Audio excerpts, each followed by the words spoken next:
I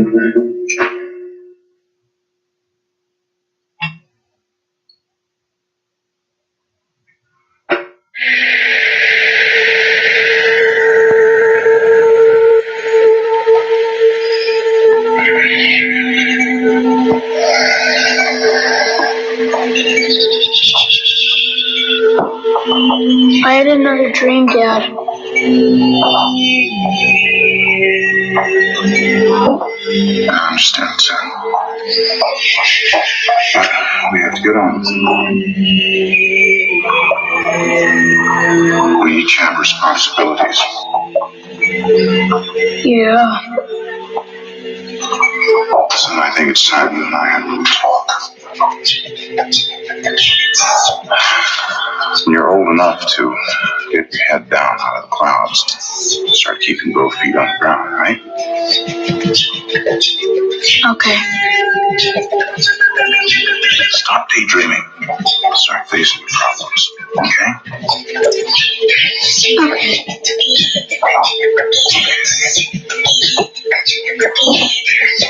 There. I think we've had a nice talk. Have more. Have a good day, son. Thank you. What? Nothing. Friends, I know why you are all here.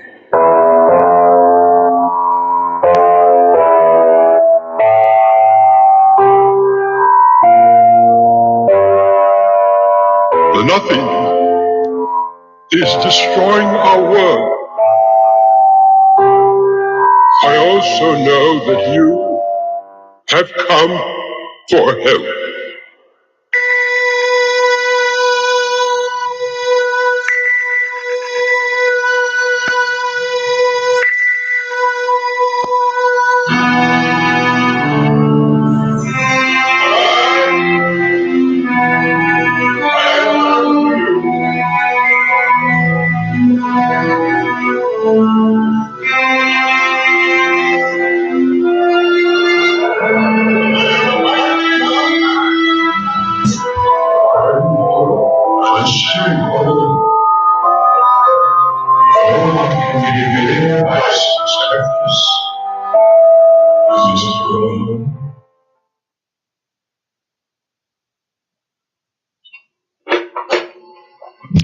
Hi, everyone. Can I be heard? I believe we've sorted out some sound issues. Please magic you a smoke of my bong. If I could do that, I certainly would. It's a gray day, meaning that I'm wearing all gray and feeling a bit like a gray Jedi, for those who know or care about what that means. Another week has gone by. Another week shaggier. That's not changing. Good thing you guys can't see me very well. I look horrible. But it is what it is. We have a new microphone. Adam, who is one of you guys who listens to this, was nice enough to send me this microphone. And I found a new way of connecting to my laptop, which hopefully got rid of that static issue. And you can all hear me well enough. Where's my coffee? That's an important part. I fucked up. There it is. Glad it wasn't far. So, I wanted to tell a ghost story because it's one of my favorite. I've had to check out lots of them, but this one was pretty cool. So it was a small town, probably like 50 people, less than 100, definitely less than 100. Kind of small town where everybody knows everybody and everybody knows every house and all of that stuff. And, nothing really goes unseen. So at the time I was working for people who got calls about stuff that was weird. And we received the call that overnight, this really old-looking house magically appeared right on a main intersection of this small little town. Sounds ridiculous, but a lot of things we heard sounded ridiculous, but we went anyways. So we arrive, and sure enough, there's this old house that best describes as like a Victorian style, but it was built with almost older materials. A lot of the building materials were very similar to things that we use today, but slightly different. Just seemed really, really old, and really strange that, if something that old wasn't there yesterday. So, we checked out the place. Going around the outside of the place, there's like foliage growing, almost like someone was maintaining a garden, but the place was completely empty other than furniture. It was fully furnished as well. We took chairs, a table, pieces of drywall out of the house when we left. About 3 days later, the house was gone, just as mysteriously as it appeared, and kind of freaked everybody else out in the town. And of course, this wasn't something new to us. We'd seen this happen before. Usually when this happens, though, whatever we've taken out of the house is gone too. In this case, it was not gone. The things were still in our possession, and that was just a really strange story, but probably seemed even more strange for the residents of that small town. So there you go. What am I here to talk about today? Coronavirus stole our jobs. No. Climate change, how dare you? No, that's not it. Oh, AI. It's got to be AI. No, not AI. Imagination.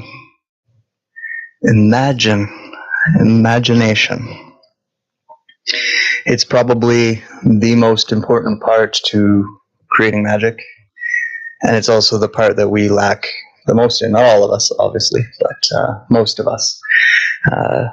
Even if we think that our imagination is good, we can usually make it better.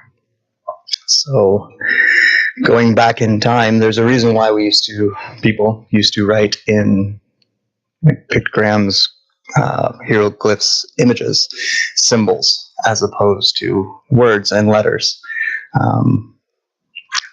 That all came along with manipulating and controlling language and spellcasting, introducing spellcasting into our language.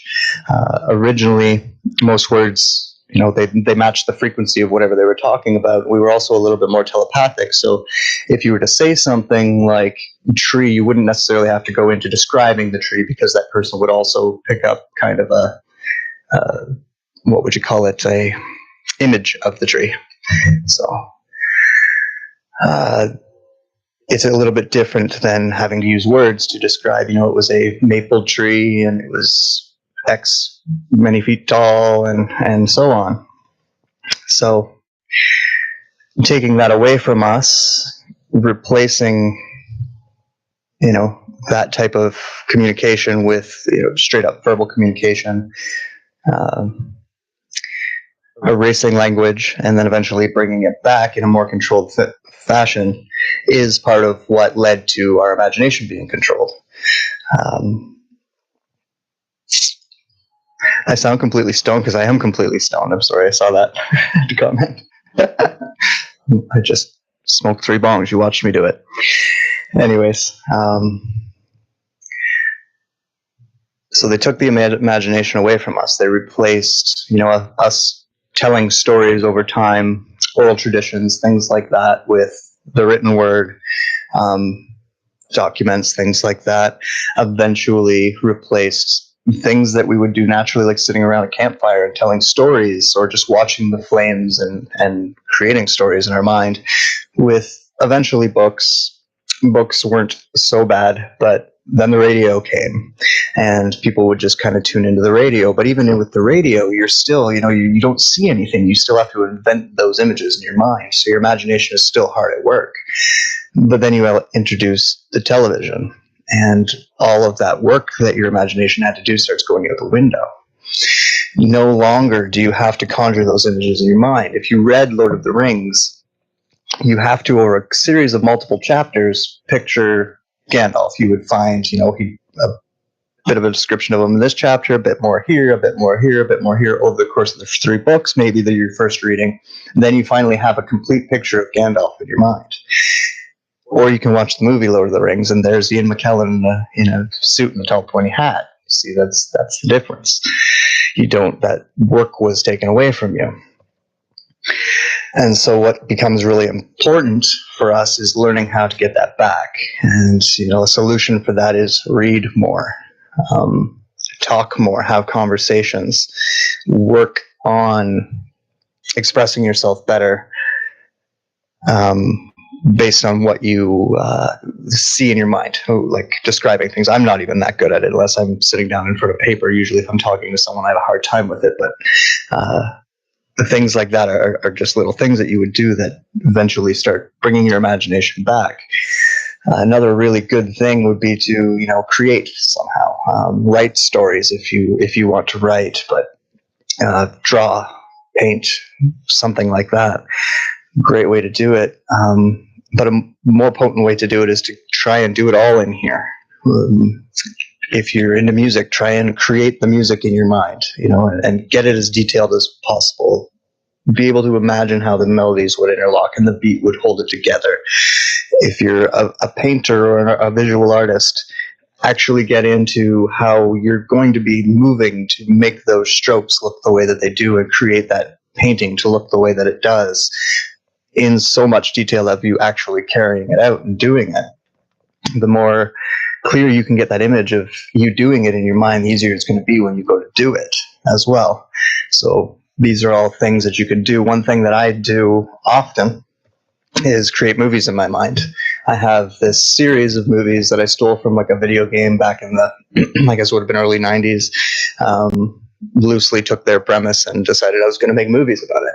So I have a series of 7 movies that in each movie I know what is going to happen. I know what part of the story I need to tell. And so I will imagine it. I will start at the beginning and I will play out that first movie as if I'm watching it in my mind. And I'll stop and I'll decide who the characters are. And I'll create their backstory and I'll imagine them. And then I'll imagine maybe an actor to play them in my imagination if that's what I need in order to create a face for them and mannerisms for them and things like that. But paying attention to all those little details as you're developing this, even if you have to stop and go back and it takes you, 3 or 4 nights of your week to conjure up the first scene in your mind, the opening credits in your mind, do that. Put that kind of effort in. None of this stuff. I find my job is to try and break things down into the easiest format as possible, and that's what I've tried to do with all this. I've rewritten it 6 to 8 times and just kept breaking it down to make it simple. And although it's simple to understand, it requires a lot of discipline and practice. It's going to require a lot of work from you to make it happen. It's not as simple as just knowing. You must do. So this is an example. Once I get that scene in my mind, then I'm ready to move on to the next scene. And every time I bump into something that, I can't quite visualize, I will do my best. And if I can't, then move on and come back to it again. But don't leave any scene incomplete. Keep building it up in your imagination. It's going to get frustrating. It's going to be hard. But the more you do it, it's like a muscle. You strengthen it and you'll get better at it. And those scenes will start coming together more and more. So I get through the first movie and then I start the second movie and I do that again all the way through. Make sure I tell my whole story, decide how I'm going to do it, all my characters, all my actors. I even imagine because I kind of study film a little bit, I imagine the way the camera movements would have to go, things like that, as much detail as possible. And then I get to the end of it. And sometimes, in certain occasions, a year has gone by or 2 years have gone by or several months have gone by in order for me to get that far, get from movie 1 to movie 7. And then I just start over and I do it all again. I try to recall what I had last time and then build upon it. If it comes back to me really clearly, great. If not, then I have to build it back again. And because some of it is still in my memory, it gets easier. It's like putting pieces back. You've only lost a few pieces. The next time you go look at it, it makes it easier to put back together. But doing that. Get together with friends and tell stories. Tell life stories. And when you're listening to your friends tell life stories, picture them. visualize them. Imagine what the situation looked like. Try to imagine the smells, the tastes, all the senses that you can possibly draw in your imagination. Try to do that as much as possible. These things, like working a muscle, will strengthen it and rebuild it over time. Books, definitely, especially books that don't necessarily keep your attention and you have to force yourself on. Those are great. But, just quiet time. Meditation is good, but there's also a good form of meditation that is visualization. A lot of athletes will do this, a lot of actors, musicians.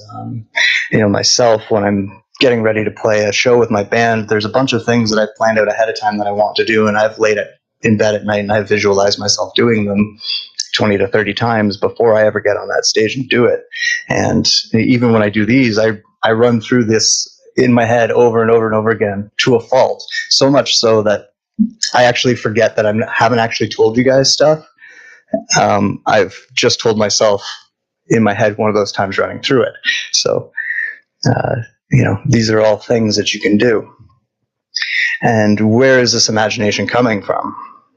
Well, some of it's coming from memory, some of it's coming from your soul, some of it's coming from collective consciousness, and some of it's coming from universal consciousness.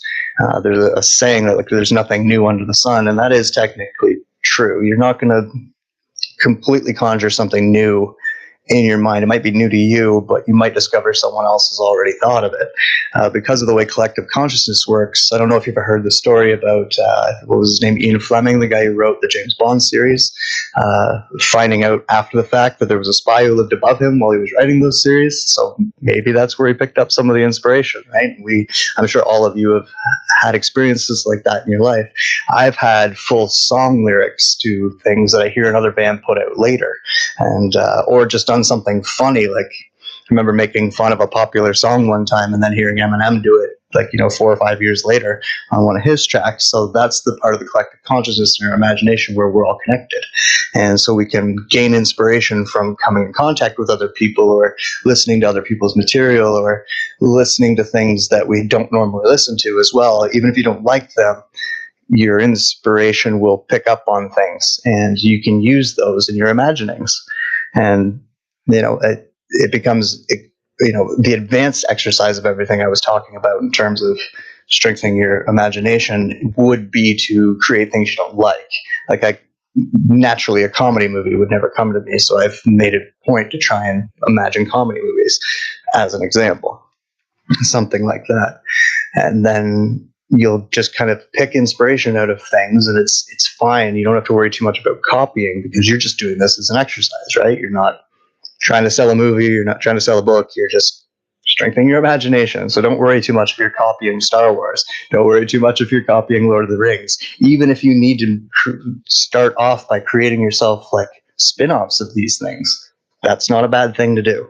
Or if you want to create new episodes of whatever TV show you were watching last night in your mind, or think of side stories or backstories for characters that were never explained, all of those things are good exercises to do as well.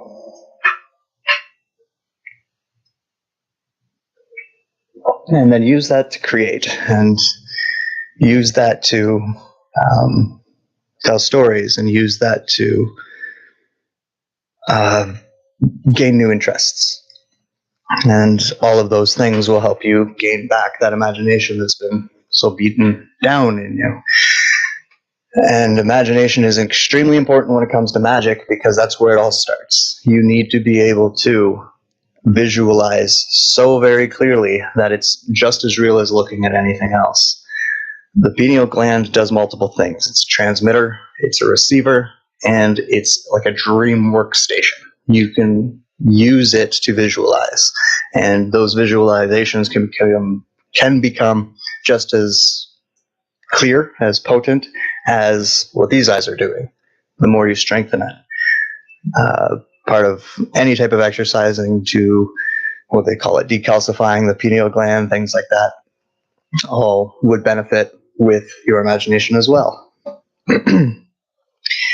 So you need to be able to whatever it is you're trying to achieve, you need to be able to picture it. You need to be able to see it happening with as much detail as possible, so that your mind has an opportunity to look at all possibilities. Which brings us into the next part of the magic, which is the will. Will is where you start bringing in reality to your imagination. When I say reality, I mean, this physical realm that we're trying to affect.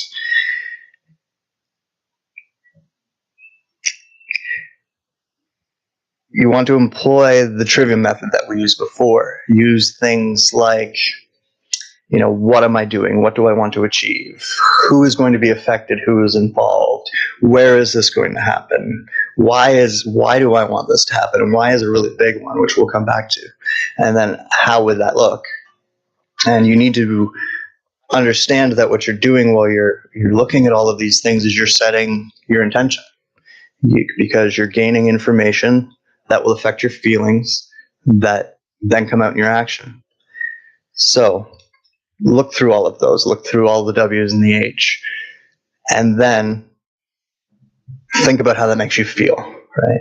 Why are you casting it is usually where you'll find, or why are you looking to use magic is where you will usually find the will, the true will, the power within you, the urge within you to make things happen will usually come in the why. Hold on to that, because that is where your intention will go into. And this is where things get tricky, because you need to have properly answered all of those other questions in order to make sure that your intention is of love. It is of light. It's not dark, it's not gray, and it's not manipulation, and you're not trying to control anything. Because the only thing that separates magic at this point in time from light and dark is these last two steps, specifically this part, your intention. You need to make sure that you're not just doing something that's selfish. And that will come up if you properly apply the grammar before you bring your emotions into things. Because you will get to the who's, and that's not always just you. It might be something you desire from someone else that you're trying to manifest, or something that you desire for the world that you're trying to manifest, or for whatever. So you need to make sure that you're making setting all of your intentions from a place that is within you, that is well informed, and sure that it's not violating anyone else's free will, because that's what separates a good witch from a bad witch. It's violating other people's free will. Usually, during this stage, it's a good thing to check in with Mother, check in with the planetary energy, cosmic energy, check in with your soul family, your spirit guides, whatever that is, for additional information, additional guidance. Not asking them to be a part of the spell, which I'll get into later, but just to help inform you so that you can set those intentions. The thing is, the road to hell is paved with good intentions, so there's a lot of time where you might have good intentions, but you haven't actually thought through the cause and effect of everything that you want to see change and that you're putting energy towards change on. And that could lead to errors, it could lead to mistakes, and it could lead to a situation where, despite your good intentions, you've made a horrible mistake. So that's why having as much information and being as honest with yourself and as careful with it as possible is a big thing. The discipline, the responsibility involved with magic cannot be understated enough. It's why they don't trust you with it, because a lot of people will misuse it. And if you're going to listen to this and start putting it into action, do so with a pure heart and an open mind, and realize that just because you have an intention for whatever in the world doesn't mean that that's the best outcome for it always. So check in with Mother, check in with your spirit guides, check in with your higher self. Make sure that your intentions are pure and your decision is sound before you exercise your will. And then the last part is conviction, which another word for that might be faith. Ow, burned myself on a candle.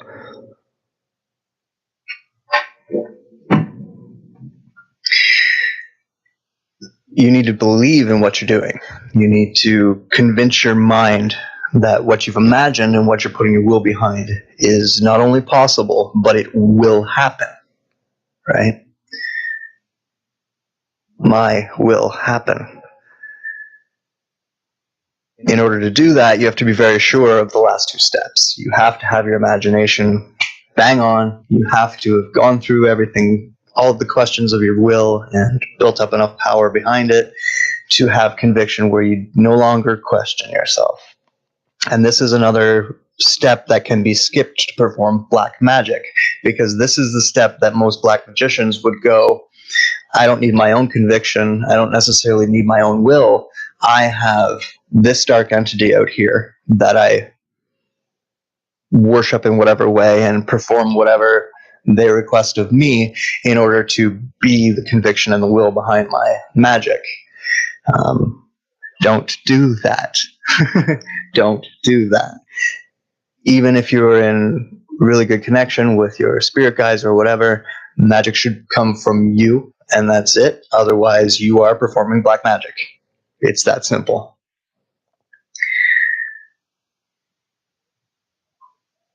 And so once you've kind of got to that point, that's where all the emotional backing, all those feelings that you had while developing your will, really as a frequency and as a form of power you need to use. So going back to the visualization of controlling energy, you have something around you that collects it, and then you can bring it down into your body and hold it and move it around as you please. So while you're doing the will part and all those emotions are coming up, you're creating all that energy as well. So make sure that you're holding on to it. Make sure that you pull it all back, because that will become your conviction later. That'll become the energy that brings it into existence and makes it real, so to speak. Reasons why the dark magicians like things like anger and fear and sex as examples are because those are potent energies, and they can be used for magic, for good magic and for bad magic. Obviously, the fear energy itself, despite its potency, is really hard to transmute to use for good, so I would avoid that. Unless it's your own fear and you need to put that somewhere. You don't want to let that go out. You're collecting that in your own little box for whatever reason. But righteous anger in this case of having conviction is very, very powerful. So the idea that you should never get angry is absurd, first of all, and works against your magic. Being angry for the right reasons can come from a place of protection, which is more of love, as opposed to it being fear for yourself. You do have fear, but it's for someone or something else. And that is just a different frequency. It's just a different type of energy. Although they're both technically still a fear, that second fear is a lot closer to a love, because you're looking to act. You want to intervene. You want to stop whatever is going to harm someone or something else. So that's something that's righteous. Or you want to be able to stand up within your own power, and someone's holding you down and you can't. So you build up anger, and then you get angry enough to stand up. Those are forms of righteous anger. Other speakers do a good job of talking about that. Mark Passio, Mike Tsarion, Tsarion, I keep saying that name wrong. And then once this is all done, then we get into the ritual aspect of it. The actions, fueled by, imagined by, executed by everything we just went through. Some type of physical thing that you do. it doesn't have to be complicated. Like things like writing things down on paper and burning the paper, that's a ritual. It's a very simple one, but that's a ritual, just something like that. You can make it as complicated as you want, but it has to be your design. You can use old staples like pentagrams and things like this, but you don't need to, because you have enough power within yourself, especially if you've done all of this properly. You don't really need to. They're tools that can help, but you don't necessarily need them. Same with like crystals or anything like that.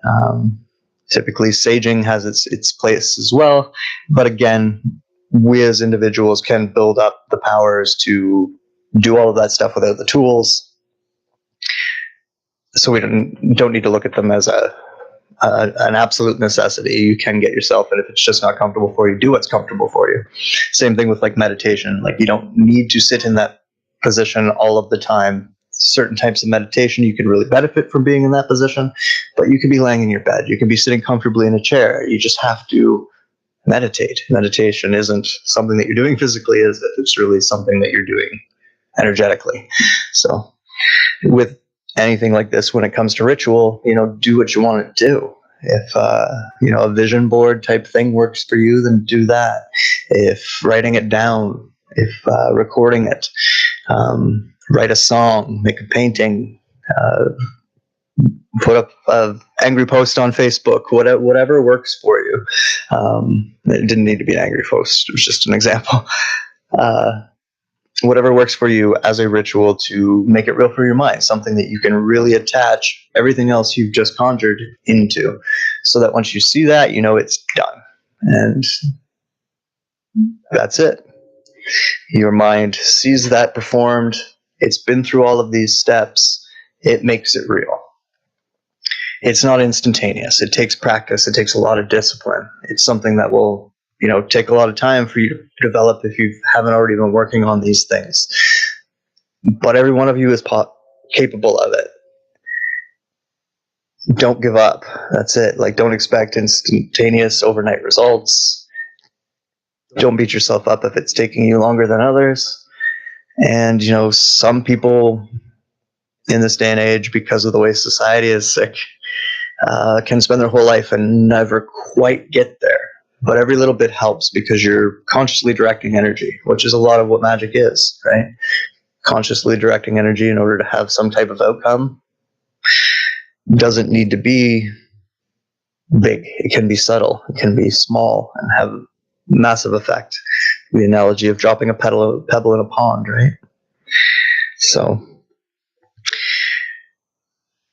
in order to get better at all of this, the other thing that you kind of need to do for yourself is work on your cognitive skills, work on, your free thinking, your critical thinking, your pursuit for knowledge in and of itself will lead to you exercising and discovering magic. I think I talked last time about someone who does come into this information and has the discipline to really dive into it and really live it and really absorb it and then act on it, they develop this divine type energy within themselves that is magical. And whether they're consciously practicing magic or not, magical things are just happening for and around them because they've done that work. As much as it can be good to find teachers and to find people to kind of point you in the right direction, the most powerful thing you can do is teach yourself. Become autodidactic so that you can, read books and teach yourself and take the good from the bad and consider other people's points of view enough that you can put yourself in their shoes and learn the lessons that they haven't yet. There's so many things that you can do to strengthen your mind cognitively that will add to your magic as well, because the way the mind and soul connect in order to make the real world real kind of relies on that. So strengthen the mind, strengthen the imagination, enhance the will, develop conviction, and do it all for you. Don't ask other people to do it for you. Don't ask other spirits to do it for you. Keep practicing until you are your own magician. and then enjoy, I suppose. So yeah, I think that's the majority of the magic stuff. I had some other like notes of things to just kind of talk about. One thing I wanted to talk a little bit about, I guess, was groups. There's a lot, especially with QAnon stuff. There's a lot of talk about like infighting and factions and groups and this group versus that group and all of that. And not to say that that's not happening, because it is happening, but the important thing to remember is that there's individuals involved in all of these groups. And, if you've ever seen Lord of the Rings, you know how a worm tongue can work, things like that. I'm sorry if you're hearing my roommates. I didn't have enough time to tell that particular one that he needs to be quiet if he's outside my room, but hopefully you can't hear him. Anyways, there are white hats, there are dark hats, and there's everything in between. And there's dark hats within the white hats, and they may agree with some stuff, and they may agree with other stuff. So try not to overgeneralize them. The same way I keep telling you not to overgeneralize ETs. Just don't overgeneralize any groups. You can really look at any animal group and see that there's diversity, to see that there's personalities, to see that there's some that get out of line. And depending on how much of a alpha type system that species has, determines what happens when they get out of line. With us, we have a pretty gray area of walking between good and bad, or right and wrong, or within or without the rules. That would be applicable to if you were in, say, something like a cult. You could attend rituals and not participate. Does that make you as bad as the people who did participate? Not really. And you might think that the whole thing was wrong. You might want it to stop. You might think of ways you could make it stop. And you might conspire with other people in the group who feel the same way. You might take actions to try and make it stop. So a lot of the time when we're hearing this, that's where it's coming from, is that there are, individuals within these groups. The unfortunate thing, it's just like, there's individuals in your town who are like-minded of you, but the majority of your town is not. The majority of these groups are, even the major divide between white hat and dark hat, even they have the same end goal. White hats don't see the means as justifying the end. Dark hats do see the end as justifying the means. So they have a certain amount of infighting that happens at that level. Unfortunately, the end result is the same, though. So a lot of the time, the more positive things that you might hear of a white hat camp are put there to become a hopium, to kind of lead people away from maybe some of the bad actions, but never all of them. And so I guess this is a really long-winded way of me please asking people, like, if they start rescuing these children on mass scales, which I absolutely fucking want them to do, but I'm not going to need any of you guys to tell me about it, and I'm not going to find out about it on Facebook. So just don't send it to me, okay? Because it upsets me every time I read it, because it's not happening. And I want it to happen too. Anyways, moving along.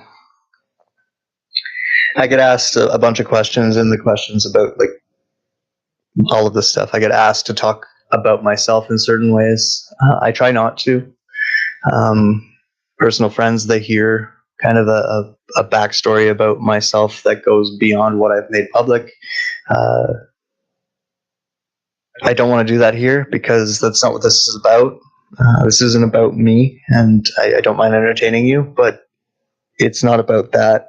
I'm always worried that people will read more into it or make more out of it than it is. So that answers the question of why I tend to shy away from the questions that are about my own abilities or my own memories, beyond the stuff that I'm choosing to talk to you guys about. When I left, one of the things that they requested from me was a VI. And I've talked about VIs if you saw the Red podcast. And if you happen to, excuse me, be listening to Joe Rogan's podcast today, Elon Musk let it drop as well. The idea of like taking like a capture of your consciousness at a certain time that can behave, act, think like you did at that time. So they took that from me before I left. They didn't tell me much. They told me that they wanted it for training, doing training things that I used to do for them that I'm no longer going to be there to do, which in and of itself may not be a bad thing until I end up, with the intended audience of my blog even, who have had experiences with me that aren't me within those programs. So on occasion, I'll get someone who emails me with that type of thing. And that's not me. If you can't come to me and ask me if I was involved with something with you and I can't answer that for you, then don't just believe it. I could see them using it for other things, especially because I speak the way that I do. So just something I wanted to mention, bring up as part of the record. So, soul groups.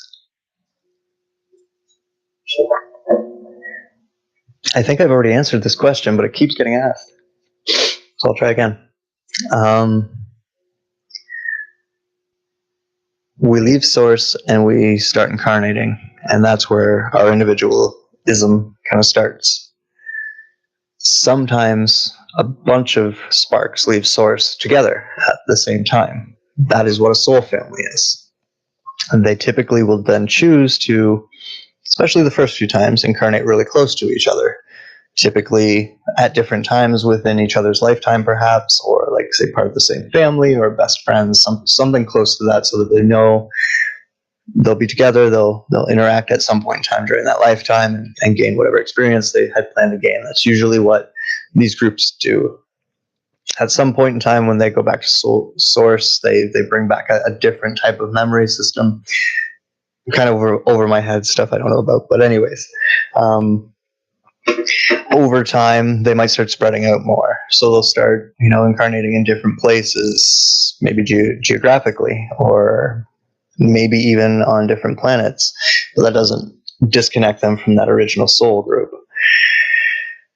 In terms of, your daily life, your own memory, your own interaction with that, my answer to that is the same thing it is for just about anything having to do with past lives, which is we remember what we want to remember when we come in, and things get revealed to us as we want them to, from a higher perspective, from a higher soul level.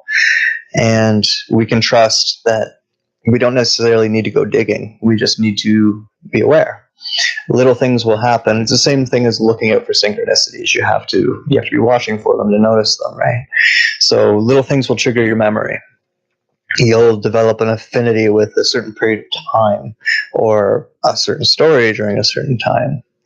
And sometimes that's your memory kicking in from your soul and going, hey, I remember that, right? And I don't really have any tips to make that better or get any more detail out of any of those remembrances, other than the more you pay attention to them, obviously, the more you're going to start to remember. So kind of treat it like, if that's something you're interested in, then treat noticing it like you would treat noticing synchronicity. It's very small little things. It has a feeling similar to deja vu when it happens. The more you notice it, the more it will start coming into your sphere, the more you'll develop the sense for it. And, and maybe somehow that will enhance your journey here or your relationship with members of your soul family that you do identify. And that's not to say you're going to. You usually do, but you might not. And there's also a sense of loneliness that will come if you don't. So it's just something to maybe identify how someone might be feeling out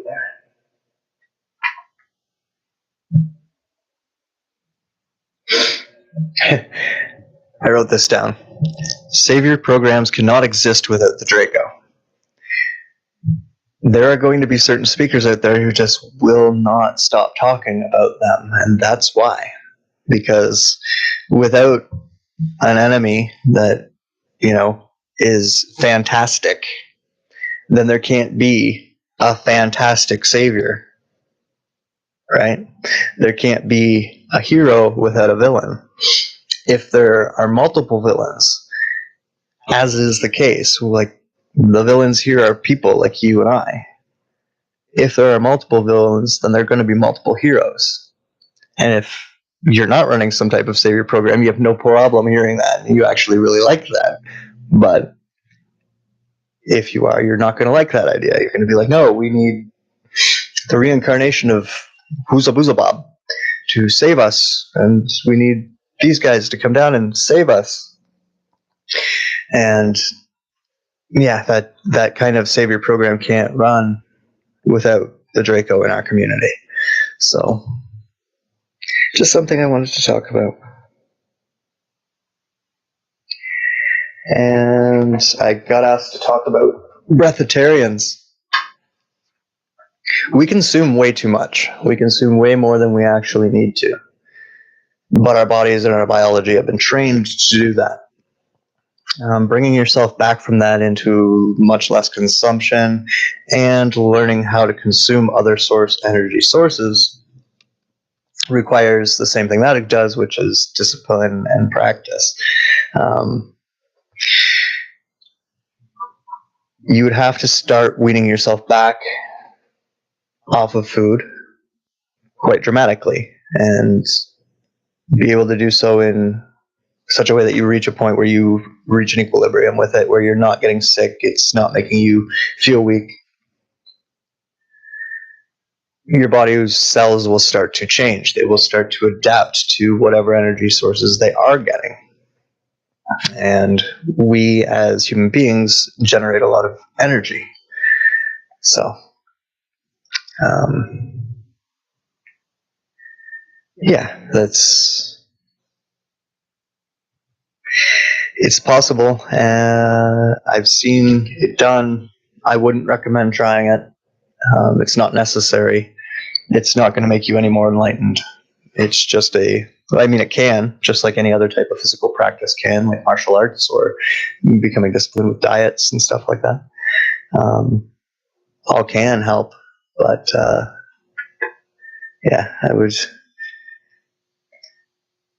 I wouldn't bank on getting yourself to a point where you can just breathe the air and be all right. That said, the other method of that is usually sun gazing, right? And sun gazing is a great thing to do. There's a reason why certain prayer rituals are done, like at sunrise and sunset.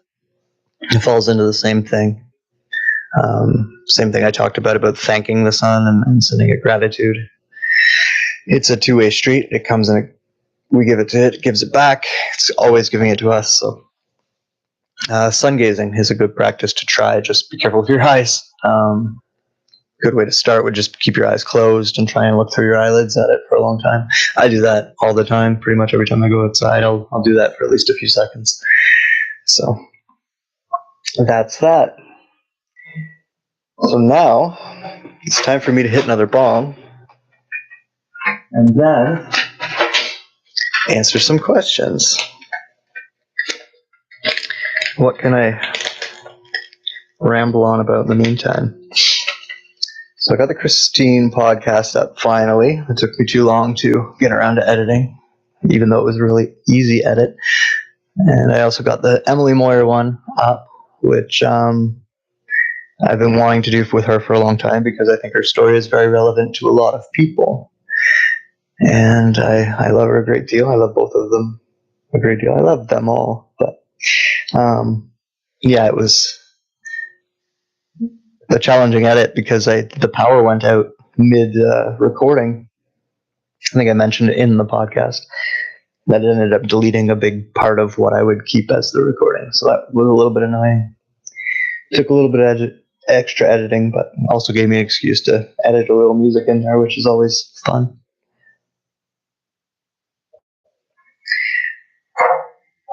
I have 2 other ones that are done from last week, and then yesterday I recorded one with David Whitehead, and we had a wonderful conversation. It was the first time I ever talked to him. I reached out to him in like 2015, just to ask him a technical question about how he shot a specific video, because it looked cool and I was curious how he did it. But that's about it, other than like, hey, how you doing? So we finally had a conversation, and I recorded it for you guys all to hear, all of it. Maybe a little repetitive for some of you because he doesn't know who the Ruiner is. So I had to give him the simplified version of my backstory without getting into too much detail, and therefore distracting the podcast from what I wanted him to speak about. I've said it before, I can't say it enough. Michael has done the best job I've ever seen anyone do of taking what they left you in the mainstream and putting it together. So, cannot recommend their work at Unslaved enough, and David's doing really great work at his, I think it's called The Way of the Truth Warrior. Long time, smoke 'em if you got 'em.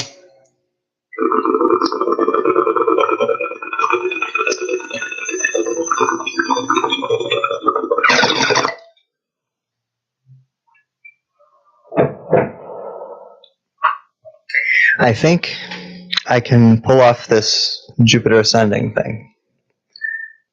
So I'm going to do it. I'm thinking Monday or Tuesday. So any of you who are highly interested in it that don't think Monday or Tuesday would be a great day for you, feel free to message me. I might be able to put it onto another day if I get enough of those. Otherwise, it'll be a Monday or Tuesday, and I'll try and let you know as soon as I decide. I think I can get the video torn down if I actually play the movie or the sound. So I'll have to listen to the movie on headphones and just kind of talk into the mic here. I figure in order to sync it up, what we can do is I can just get a still frame on the TV and turn the laptop camera towards it so that you guys can line up with that still frame at the beginning of the movie. And we'll just do like a countdown, 1, 2, 3, everyone start, hit play. And hopefully that keeps us as in sync as possible, that I could just, I don't know if you guys have ever watched director's commentary on a movie, but I figured I would just talk about it. And when there was nothing relevant to say, just talk some shit or whatever. We can have some fun. I would like to find a way to do it that was a little bit more interactive than the chat, but the other thing about doing that is because I'm not doing anything other than watching the movie, I can look at the chat a lot more frequently when doing that.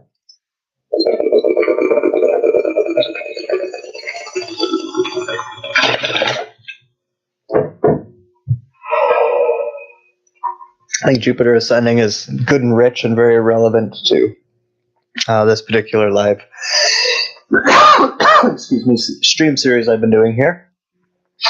So we'll start with that, and hopefully it goes well. And if it does go well, then we will look to see what we can do next.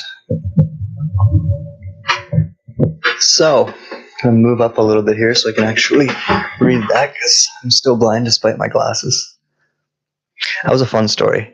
The last time I had bought glasses was about 12 years ago, and I bought 2 sets of frames because my prescription had changed. So I got 1 set of new lenses with my new prescription put in the nicer of the 2 sets of frames that I bought.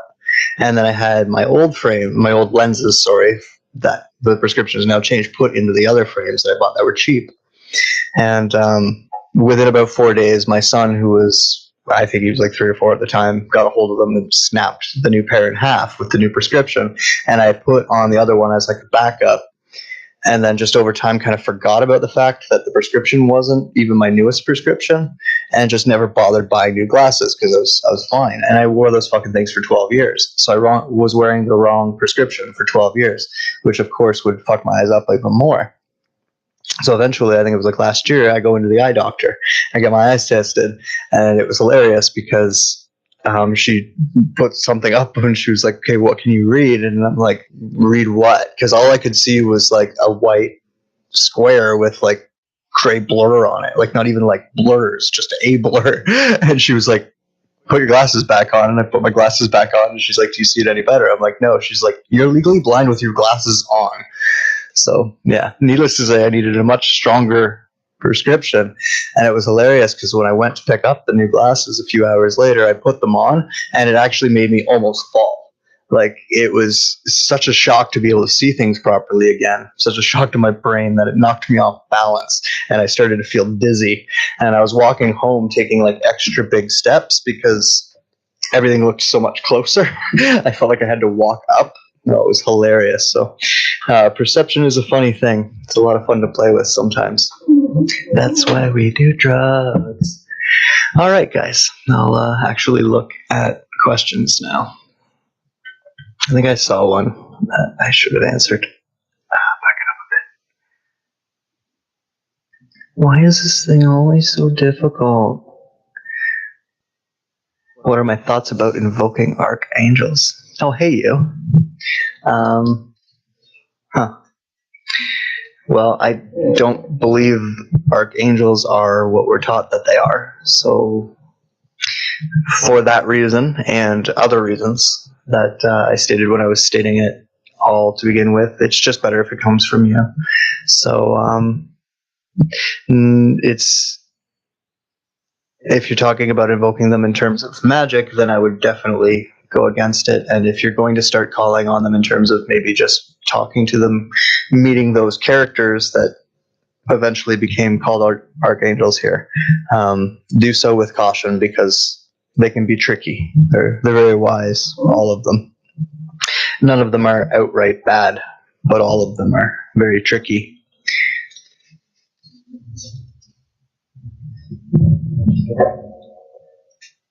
Sativa or indica, that is actually a little bit of both. I think it's like a 60-30 whatever. Let's say 70-30. Indica sativa. So 70 indica, 30 sativa. I'm almost out. It was what I had left. I've been smoking weed from Brazil, but I don't know what it was called. Can you talk about protective space when using magic? Important, not important? Hopefully the microphone picked that up. Sorry. Protecting yourself is always important. You should just always be doing it. There's no reason to ever take your protection down unless you need to because you're trying to do something energetically with someone who's not very strong in that way.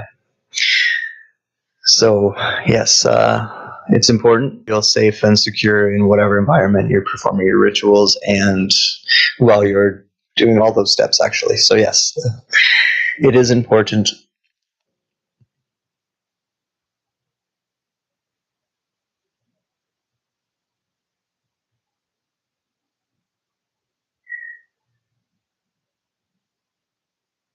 Question marks help me. But I want to read what you guys are saying too, so I am reading through this. Sorry about the delay. What do I think about Lyrians? Lyrians are an older version of us. Had their upbringing here and moved on. Most, I would say, if I had to give a percentage to the Lyrians I'm aware of, I'd say like 98% of them are really good. Nice. They like to incarnate here, so you might be one. But there's a channel that wants to do a meditation to invite them in. I think stuff like that's silly, personally. But at the same time, I think the spirit of doing something like that isn't necessarily bad because you are getting a bunch of like-minded people together. So it can go either way, I guess. Trust yourself. I can't emphasize that enough. You don't have to avoid something like, say, participating or watching something like that just because they're bad guys. Even you're strong enough to be able to take good from bad and examine everything. It's really not beneficial for us to hide away from the dark. If I were to give my recommendation, you should be strengthening yourself in the light so much that you can go into the dark without worry. Same trickles down to taking in information. It'd be like reading anything. Like if you want a good view of World War II, you're going to at some point in time want to read what Hitler said too. So keep that in mind when taking in all information. All light casts a shadow. So I've talked before about too much light being blinding, just like too much dark is blinding. The shadow is where it matters. So you can definitely partake in dark materials. There's something I wanted to touch on actually too, talking about imagination, so I'll go back to that now. The imagination is a great place to transmute energy as well. So if you're having, really sad emotions or really angry emotions, bringing them into your imagination and imagining a scenario in which they change. Maybe it's having that conversation with that person that would resolve your problem in your head and, carrying it out as if it's actually happening. But run that through with just as much detail and discipline as all the other magic I was talking, or all the other imagination I was talking about earlier. Really play it out in your mind. Imagine that person's mannerisms and their inflections, all of that stuff. And then take that and bring that into yourself and just let it back out with a new intention. I don't want to feel anger about this anymore. I want to gain understanding from this. So when you pull it back into yourself, you gain whatever understanding you need. And then when you start to release it, it comes out as something better. So it's kind of like trees taking in carbon dioxide and making oxygen. You can do that with energy as well, and your emotions as well. And work through, different things, because we're human and we have dark thoughts and we have dark sides. And if you don't have some way of exercising them, they can come out to play on their own, and wants that. So there's nothing wrong with indulging your dark side within your imagination by taking in, say, dark art, if that's what you're into, or, satanic movies or horror movies, or, maybe some black metal that you wouldn't normally listen to, stuff like that. Like, these things, if you want to learn how to protect yourself and how to change things in the light, then you need to understand your enemy, which is the dark, right? So that means you need to wallow in there every once in a while, and you need to be able to understand it. And a good way to do that is by understanding the darkness within yourself. And a great way to understand the darkness within yourself is to let stuff like that play out like an exercise in your imagination. Maynard from Tool talked about the song Prison Sex, which if you've ever listened to it, it's pretty graphic. And he said, that's a cycle of abuse that happens. In order to break the cycle of abuse, I wrote it into a song instead of doing it. Right? Great way of transmuting that and, taking responsibility for yourself. It doesn't matter what happens to you. It's what you do once it happens to you. So there's a good example of that. When we dream, are we often going to a different dimension or maybe a different timeline? Sometimes, yes. When you're sleeping, you're kind of splitting all the time anyways. I don't really play with the terminology of other timelines, so I'll leave that one alone. But other dimensions, the astral realm being one of them, you kind of always go there. You're always there. You're there when you're awake. There's a representation of you, kind of like an avatar of you there all the time, doing its own things based on your higher self. When you're in dream state, you can kind of jump into that car, so to speak, and take control of that. action a little bit better because you're not preoccupied with being awake and operating in the physical. So that's what being aware of yourself in the astral is all about, but you're always there. So that can be viewed, it technically is another dimension. Which was another question about different dimensions, and I don't know, it's a word that we all use kind of differently, I think. Some people will say densities, or frequencies, or different vibrations. And I kind of think of all vibrations as fitting into its own dimension, and those dimensions interlocking and playing with themselves.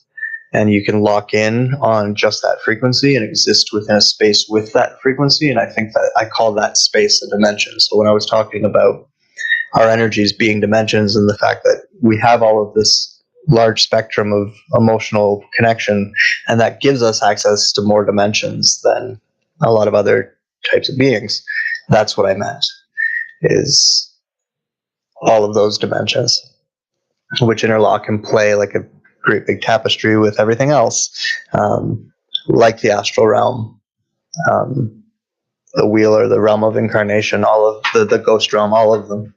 So that's what I meant when I was talking about our emotional spectrum giving us access to all of the dimensions, so much so that we can access all of the dimensions more easily. It's, just think of it like lock and key. And I think that answers that question. Unless you've had prison sex, then it's triggering. That would be true. Obviously, triggers are showing us something, right? And that's whatever that thing that we're being triggered by. We obviously trauma, it happened to us, but we're responsible for doing something with it, right? So, same thing would still be valid in bringing that into your imagination and transmuting it into something better.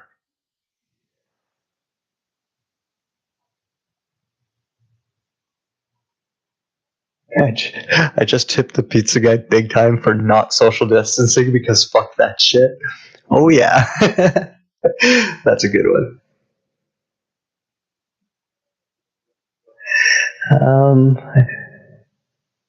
Can some dreams also be repressed memories? Yep.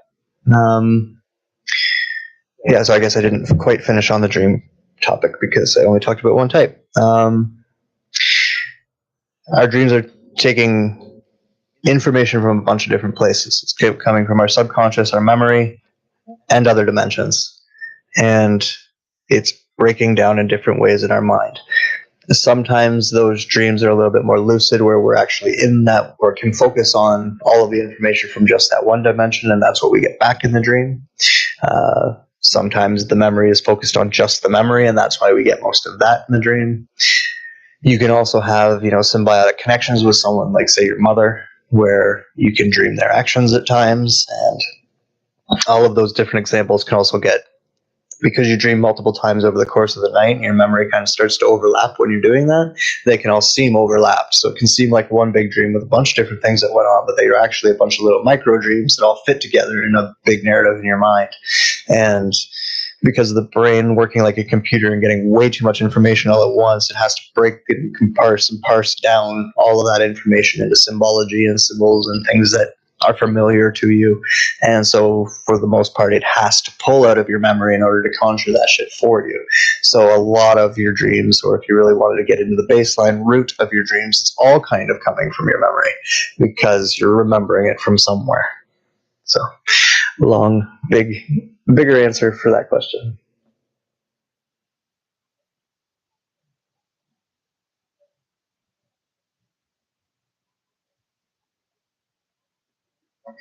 How do we increase our consciousness in the astral? I think you mean more of our conscious awareness, I guess.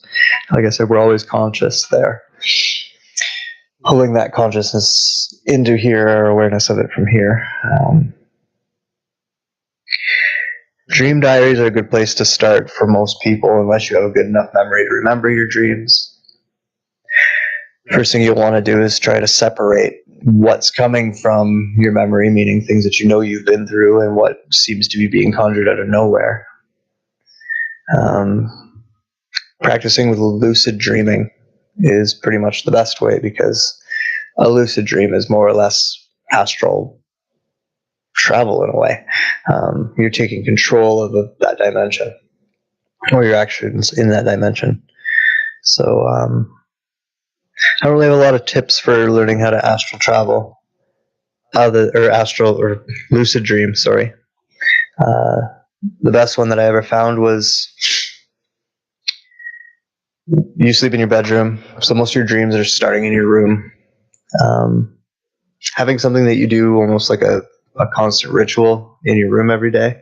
The way it was recommended to me was like every time you walk in your room, knock on the door frame.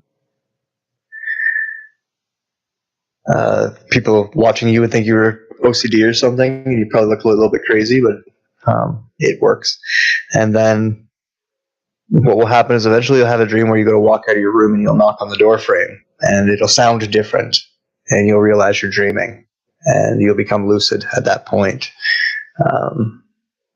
Good movie for that I might actually want to do the commentary thing with as well would be Inception. I can't pull them out of my memory right now, but there's definitely a couple tips for enhancing or inducing lucid dreams in that movie. So if you haven't checked it out, check it out. If not, then maybe try rewatching it and see if you can find some more. But there's lots of different people who practice lucid dreaming, so I'm sure you could find lots of blogs or videos and stuff on the internet. But yeah, that's the way to go about it, is become lucid, learn how to become lucid, and then once you do that, the step from there is kind of instinctual. You'll just get it. You'll just know, okay, I'm lucid now. That means I'm in the astral realm in some way, right? And once you have that awareness, you'll start to see it for what it is and be able to operate in that environment accordingly.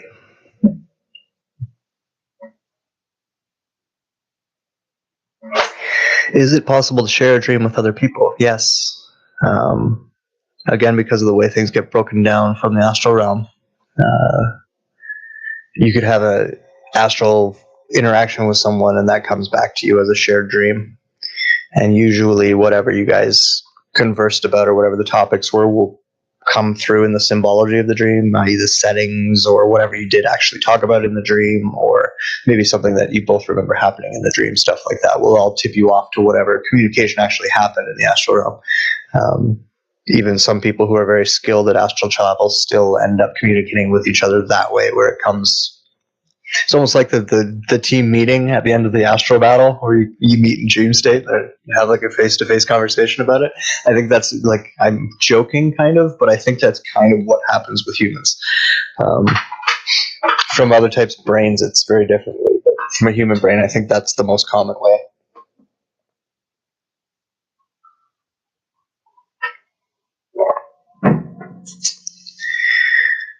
When we are 3 years old, not really responsible.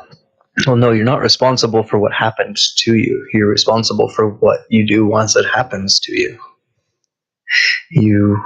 Bad things, like I could tell you lots of horror stories. I'm sure you could tell me lots of horror stories. I know a lot of people in this audience who have a lot of horror stories. We didn't ask for any of that. I should almost rephrase that. But my point is, we still have to live, and we can choose to. When we're 3, obviously, it's really difficult, but we grow up, we become adults, and we have an opportunity to go back and heal those things that happened to us in childhood. So that's our responsibility. We have to go back. We have to look at all that shit. We have to figure it out. We have to transmute and mutate and heal it. For whatever you're referring to, Darcy, I'm sorry. And I hope my answer helped some.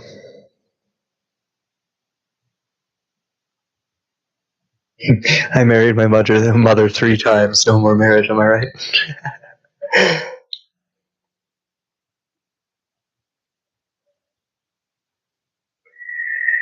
Anything about portals?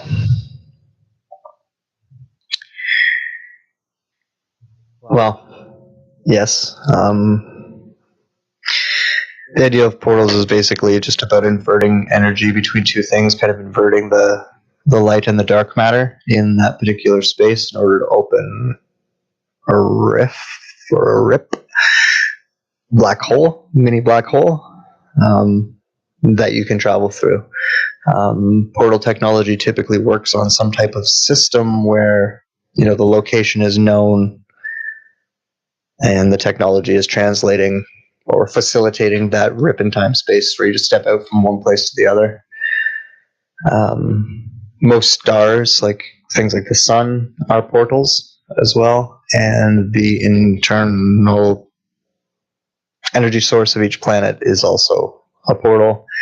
Our chakra points can be used as portals, so maybe a bigger answer that doesn't really solve your question, but makes more questions, but just a different way of looking at what a portal is. You could almost just take the word literally. It's like a port between two alls. Yeah, hopefully that helps. How do we distinguish between having contact with deceased loved ones in the astral versus working through our own emotional, physical issues via the dream state? Huh. Well,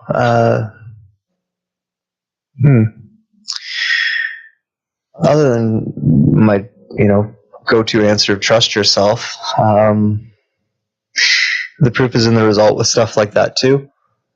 Sometimes you can't tell whether the being you're interacting with is actually who they are presenting themselves as until after the communication has ended, because proof will be in the result. But I think that's probably the best answer I really have. All the other things that I've been talking about, the more you practice them, the better you get at just, reading energy and seeing energy signatures and seeing through bullshit. So it will all kind of come and enhance along with everything else you're doing in time as well. So I think that's the best answer I can give you for that.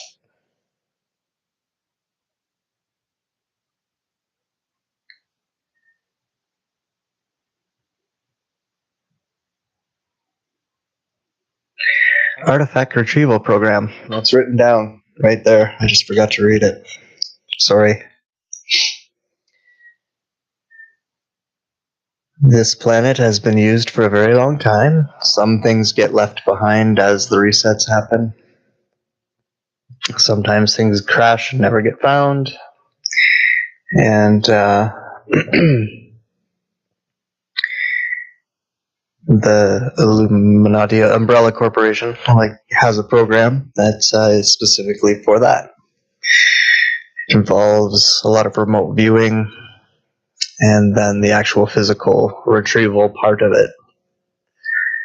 And usually, at least more modernly, they started using cloning technology coupled with that so that they weren't putting people in physical danger, which for people who got out of those programs and are existing in the world today usually come back or resurface as very, very vivid dreams.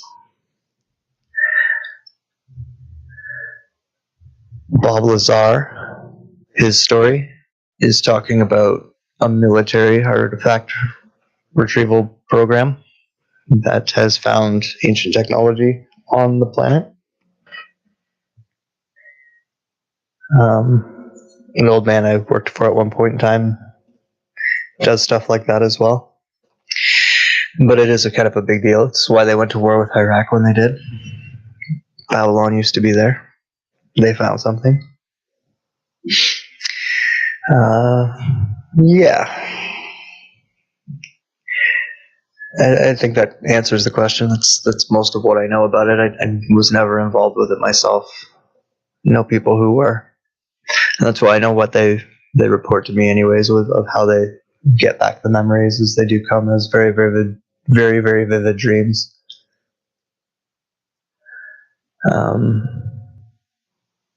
And programs all had simulations involved with them too, so you always have to be kind of leery of whether or not you're actually remembering things or remembering a simulation, but in that case it gets extra hard too, because even if you were actually doing it, you might have been doing it remotely, like through a clone, which would feel very much the same.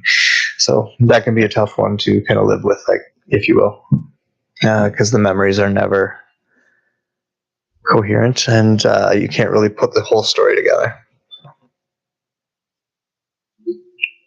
If that's the boat you're in, I say if, trying to pretend like I don't know who you are. And then, yeah, that's the answer for my question, that question. Yes, Bob Lazar is telling the truth. We've got through all the questions. We got through all the questions. Was there anything else I meant to say? Not particularly. Especially in this time, because of the way kind of fear and love are becoming separated anyways. We need to do our best not to further that separation on purpose. Try to keep others with you, not by begging them, not by, you can ask them to stay, or you can ask them to look at the love end of everything that's going on. But just, what's that saying we use? Hold the space for them, and do so with conviction, because a lot of people need it. And if we're going to get through this, it's a good thing for us to work together. And I think I'll leave everything at that. I'll let you know as soon as possible about the movie, and I'll cut this off before my roommates throw a party in the next room, and you have to listen to that. That's not really what they're getting ready to do. It sounds like cooking, but it might get loud. So I guess tonight was a success with the new microphone, so that's good news for all of us. A lot less stress for me. Gives me the opportunity to start a little bit of music off the top. I could figure out a way to have it playing in the background the whole time I'm talking. That would be cute. But anyways, all right, guys, take care of you for us. I love you all. Thanks for showing up and hanging out with me, and I'll see you again soon. Bye.